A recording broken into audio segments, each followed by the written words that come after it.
के गोबर पे वोट मांगेगी, तो उस पर हम क्या कर सकते। लेकिन भगवान ने कैसा इनको सजा दी।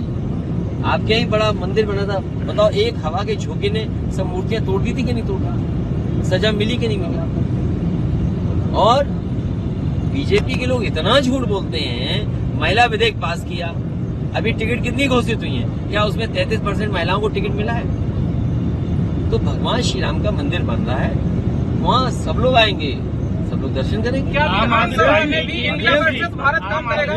क्या विधानसभा में भी इंडिया वर्सेस भारत काम करेगा? अखिलेश जी, इंडिया भी काम करेगा, भारत भी काम करेगा, दोनों काम करेंगे। भारत और इंडिया में क्या फर्क है? इंडिया से घबरा कर भारत बोलने लगे, यही तो फर्क होता है। अखिलेश जी, आम आदमी पार्टी के बाद समाजवादी पार्टी, अगर इतने बड़े भ्रष्टाचारी हैं भाजपा के लोग, तो आप ये बता दीजिए कि आखिर जनता उनको बदलने को क्यों तैयार नहीं होती। 2017-22 में आपको हरा दिया उन लोगों ने, आखिर क्या वजह रही है, आप में क्या कमी थी कि आप हार गए? मैं अपने पत्रकार साथी को धन्यवाद देना चाहता हूँ कि इतना अच्छा सवाल पूछा है, जिसका जवाब आप आंकड़ों में देख सकते हैं। एक ही जिले में हम 25,000 से जीत रहे हैं विधानसभा, 30,000 से जीत रहे हैं, 300 वोट से हरा दिया, 20 वोट से हरा दिया, 1200 वोट से हरा दिया। सेंटर फोर्स घुस गई अंदर पोलिंग बूथ में। और फिर जो उनका चुनावी मुद्दा है, चुनावी मुद्दा ये नहीं है कि हम मामा हैं, हम आपको लाडली योजना से जोड़ देंगे। अरे भाई, $5 ट्रिलियन की इकोनॉमी है। आप मध्य प्रदेश में, मुझे नहीं पता इन्वेस्टमेंट मीट कितनी हुई है यहाँ, अभी गुजरात का चल रहा है इन्वेस्टमेंट मीट। तो मुद्दे बेरोजगारी, महंगाई होने चाहिए, लेकिन वहाँ मुद्दे कुछ और है। हमारे अल्पसंख्यक भाइयों के खिलाफ बोलना, ये कह देना कि 46 में 56 भर्ती हो गए। अरे सोचो, योगी होकर के क्या वस्त्र धारण किए, जिसकी हम गांव में जाएं तो सब पूजा करते हैं। सोचिए हमारे योगी मुख्यमंत्री क्या कह रहे हैं, 46 में 56 भर्ती हो गए। अरे भाई, 46 में 56 कैसे भर्ती होंगे? मैंने विधानसभा में पूछा, उसका जवाब आज तक नहीं मिला। तो ये झूठ बोल करके वोट लेते हैं और कुछ मैनेजमेंट ऐसा करते हैं जो बंद हो गया है, उसका भी मैनेज कर लेते। तो आप मानते हैं मैनेजमेंट का क्या हिसाब है? आप मानते हैं इस चीज को कि ईवीएम में कहीं न कहीं गड़बड़ी की जाती है? नहीं, आपने क्या, मैंने क्या कहा और आप क्या सवाल हमसे पूछ रहे हो? हमने तो ईवीएम से ही हरा दिए थे। 50,000 ही हार हुई कि नहीं हुई। लेकिन जो हमारी मांग रही है कि बैलेट से वोट पड़े, ये सवाल आप बीजेपी चाहती है हम हाईलाइट करें, क्योंकि वो हाईलाइट करना चाहते हैं। अमेरिका है, बैलेट से वोट पड़ता है, 1 महीना वोट पड़ता है। आप एक ही दिन वोट डाल के एक ही दिन काउंटिंग क्यों चाहते हो? क्या अमेरिका से आगे हो आप? भाई, अमेरिका से आगे हो क्या अमेरिका से ज्यादा शिक्षित हैं आप? अमेरिका के लोग 1 महीना वोट डालते हैं, 4 महीना वोट डालते हैं। भाई, आप 5 साल की सरकार लाखों करोड़ रुपए खर्च करने की बात करते हो, हमारे गरीबों का भाग्य बेहतर होगा। क्या वोट एक ही दिन पड़ेगा? तो जो मांग हमारी बैलेट की वो रहेगी, लेकिन इधर तो हम लोग ईवीएम से भी 50,000 ही हार हरा रहे हैं। मध्य प्रदेश में भी विपक्ष अगर सवाल उठाता है तो कार्रवाई का दबाव बनाते हैं, दर्द दिखाते हैं, इसको लेकर क्या कहें? अरे वो छोड़ो, तुम सच बोलोगे तुम जेल चले जाओगे। मध्य प्रदेश में यूपी के तर्ज पर, मुझे मध्य प्रदेश का नहीं पता, लेकिन हमने उत्तर प्रदेश में देखा है। मध्य प्रदेश अगर कोई पत्रकार साथी दाल में ज्यादा पानी की खबर चला दे, मुकदमा लग करके जेल।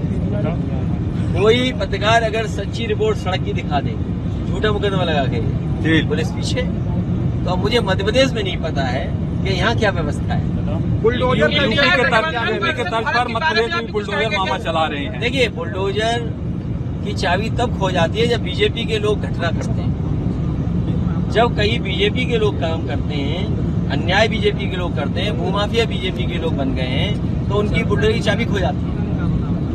और ये बुलडोजर संस्कृति कोई अच्छी संस्कृति नहीं है। क्या आप कोर्ट को बाईपास कर देंगे, नियमों को बाईपास कर देंगे? कई निर्दोष लोग इसमें, तो देखिए ना क्या हाल है, और उसका परिणाम देखिए। जनता नाराज है, ऐसा नहीं है कि जनता नाराज नहीं है। आम आदमी पार्टी की धन्यवाद देता हूँ कि इतनी गर्मी में आप लोग भी हमारे साथ खड़े हैं। समाजवादी पार्टी के प्रदेश के अध्यक्ष और यहाँ पर समाजवादी पार्टी के हमारे प्रत्याशी लक्ष्मण तिवारी जी, हमारी पार्टी के प्रकोष्ठ के अध्यक्ष व्यास जी, मरकाम साहब और यहाँ के हमारे संगठन के अंसारी जी, मैं इन सबका धन्यवाद देता हूँ। इनके माध्यम से और आपके माध्यम से आई हुई जनता का मैं आभार प्रकट करता हूं कि अपना सब काम छोड़ करके और उम्मीद से ज्यादा समर्थन दिखाई दिया। मैं नहीं समझता था कि समाजवादी पार्टी का इतना समर्थन होगा, लेकिन कम समय मिलने के बावजूद भी, कम संसाधन जुटाने के बाद भी अपने प्रयासों से स्वयं जनता जो चल करके आई है, मैं जनता का धन्यवाद देता हूं। और जिस तरीके से जनता को मैंने देखा है, अभी तक रुके हुए थे, मुझे पूरा भरोसा है कि समाजवादियों पर इस बार जनता का आशीर्वाद रहेगा। बीजेपी इस आकलन में थी कि चुनाव पहले दिल्ली का हो या प्रदेशों का चुनाव हो। हमारे पत्रकार साथी भी उस उलझन में थे, लेकिन अब ये महसूस हो रहा है कि मध्य प्रदेश का चुनाव पहले होने जा रहा है, फिर दिल्ली का चुनाव होगा। इसलिए मैं यहाँ की जनता से अपील करूंगा कि केवल हिसाब किताब प्रदेश की सरकार का न लें। प्रदेश की सरकार तो कई वर्षों से यहाँ चल रही है, और दिल्ली की सरकार इतने वर्षों किसी एक पार्टी को अगर मौका मिल जाए तो वो प्रदेश न जाने किस ऊंचाई पर दिखाई देगा। मुझे दुख है इस बात का कि दिल्ली में भी सरकार होने के बाद भी और प्रदेश सरकार में होने के बाद भी मध्य प्रदेश में महिलाओं का उत्पीड़न, महिलाओं के साथ अन्याय, बेटियों के साथ अन्याय, आदिवासियों के साथ अन्याय और खासकर दलित महिलाओं के साथ जो अन्याय हो रहा है, उसमें सबसे आगे अगर कोई प्रदेश दिखाई दे रहा है तो मध्य प्रदेश दिखाई दे रहा है। इसी तरह बेरोजगारों की संख्या में भी मध्य प्रदेश आगे है। जो किसानों को सुविधा देने की बात बीजेपी ने कही, पूरे देश में कहा कि किसानों की आय दोगुनी कर देंगे, लेकिन आज भी जब चुनाव होने जा रहा है, इतने वर्षों के बाद भी किसानों की आय दोगुनी नहीं हुई। गेहूं प्राइवेट कंपनियों से खरीदवा लिया, धान में कोई इंतजाम नहीं किया, एमएसपी के लिए किसानों को लड़ना पड़ा दिल्ली में, लेकिन उसके बावजूद भी किसानों को कोई भाव ये सरकार ऐसा नहीं दे पा रही जिससे किसान खुशहाली में आए। शिक्षा का स्तर गिरा है और शिक्षा के स्तर में लगातार गिरावट आई है। सरकारी स्कूल और सरकारी विद्यालय बंद हो रहे हैं। इसका मतलब ये है कि प्राइवेट की तरफ बीजेपी जनता को लेकर के जा रही है। प्राइवेट जब भी चीजें बढ़ेंगी, गरीब जनता से दूर हो जाएगी शिक्षा।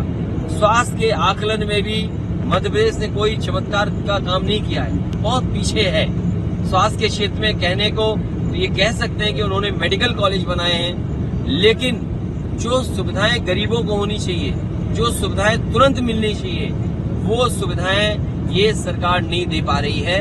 स्वास्थ्य में भी, इलाज में भी आज गरीब जनता को और जो दूर दराज रह रहे हैं उनको कोई इलाज सही ये सरकार नहीं दे पा रही। कहने को ये आयुष्मान योजना का आंकड़े पेश करेंगे, लेकिन आंकड़ों पे बहस पहले भी हो चुकी है कि कई बार आंकड़े फर्जी निकले हैं। एक ही नाम पर न जाने कितने लोगों ने इलाज कराया है, वो आंकड़े भी सामने हैं। जहां तक $5 ट्रिलियन की इकोनॉमी की बात करते हैं, और जब एक ही पार्टी दिल्ली में हो और प्रदेश में हो, तो महिलाओं को कम से कम 6,000 रुपए महीने मिलना चाहिए, तभी वो अपना घर गुजारा कर पाएंगी।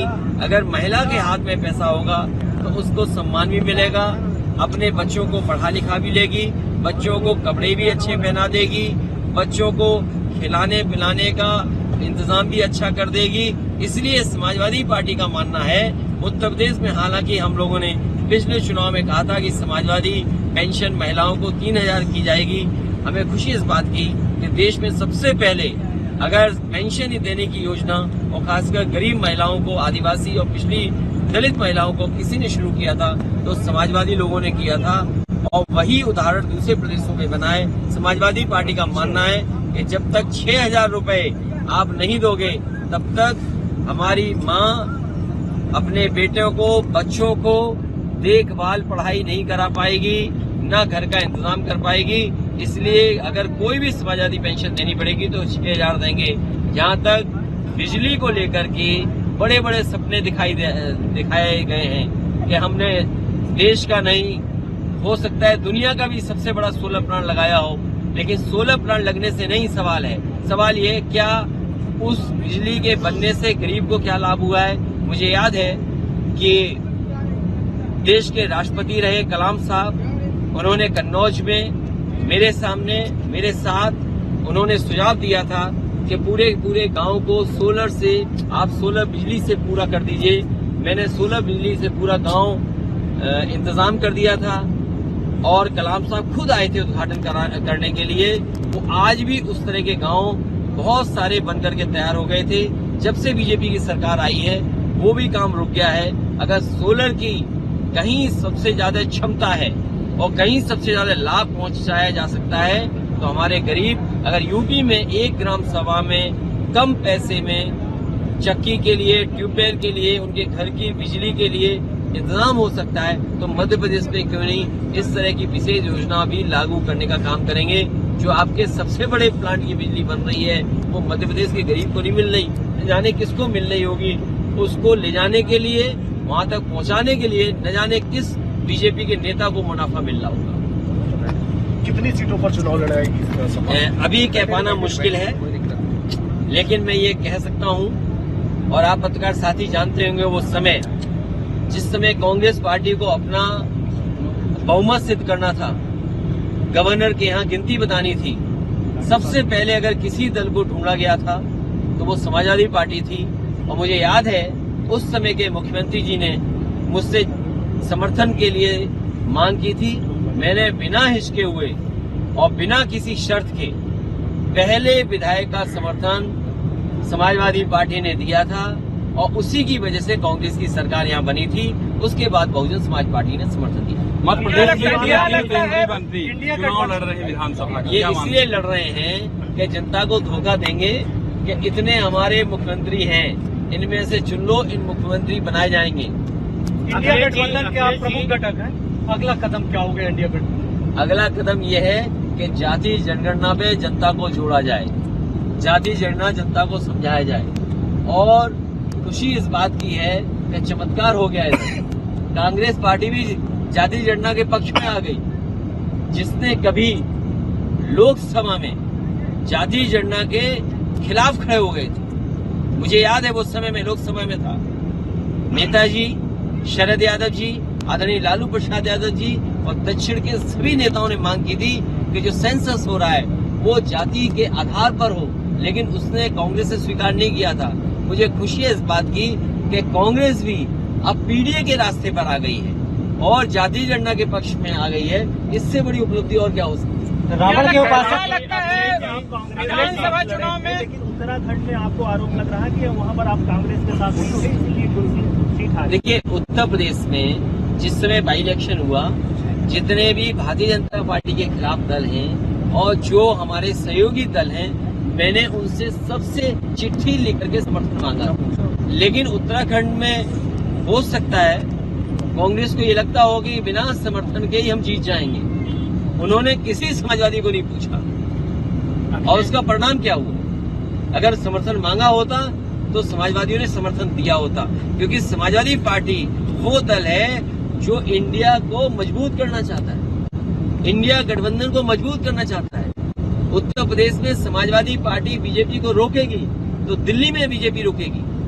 आज सबसे ज्यादा घबराहट बीजेपी को किसी से है तो समाजवादियों से है।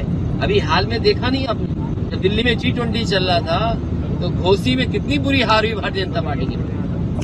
अब अपनी हार की वजह नहीं बता पा रहे और कितना संसाधन जुटाया था, कितने नेताओं को जुटाया था, क्या भाषा इस्तेमाल नहीं हुई थी, लेकिन उसके बावजूद भी जनता ने समाजवादियों को चुना, पीडीए को चुना और उसका परिणाम ये है कि 50,000 ही हार हारी है भारतीय जनता पार्टी। मध्य प्रदेश में रावण के पास भारत, इंडिया का नाम भारत करने का एक सिरूपा छूटा। देखिए, ये बातें इसलिए हो रही हैं कि पहले नेताजी ने भी एक बार प्रस्ताव पास किया था विधानसभा में, उस समय बीजेपी के खिलाफ थी।